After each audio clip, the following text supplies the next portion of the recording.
Immediately following the U.S. Declaration of Independence, the British Crown began to regain control over the American colonies.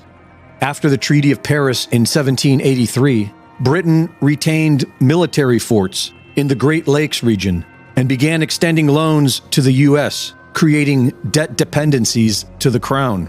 In 1812, the British Crown waged war against the U.S. After the war, British financial firms began financing projects in the U.S. In 1816, the Second Bank of the United States had up to 70% of its stock held overseas, mostly in Great Britain. During the U.S. Civil War, Britain was involved in supporting both the North and the South. The Federal Reserve Act of 1913, which established a private central banking system, was established with the help of Paul Warburg, whose family partnered and intermarried with the Rothschild banking dynasty of the Bank of England. The 1944 Bretton Woods Conference ensured that London would maintain influence over American finance. The UK-USA Agreement of 1946 formalized the sharing between U.S. and British intelligence agencies.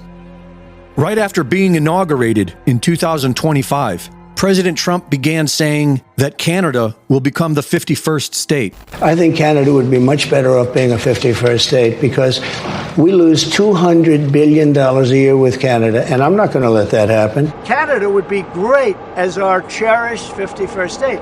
You wouldn't have to worry about borders. You wouldn't have to worry about anything. Canada was meant to be the 51st state. We don't need their energy. We don't need anything. We certainly don't want their automobiles. They make a lot of millions of automobiles are sent in. I'd rather have them made in Michigan.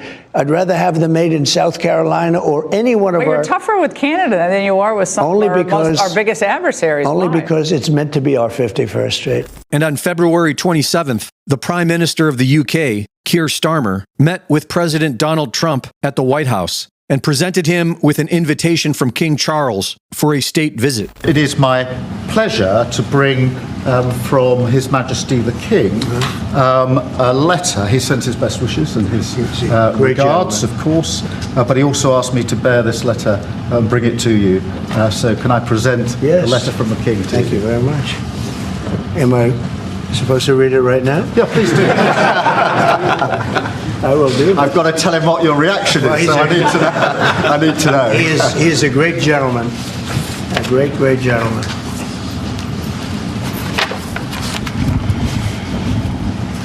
Well, that is really nice. I must make sure his signature's on that.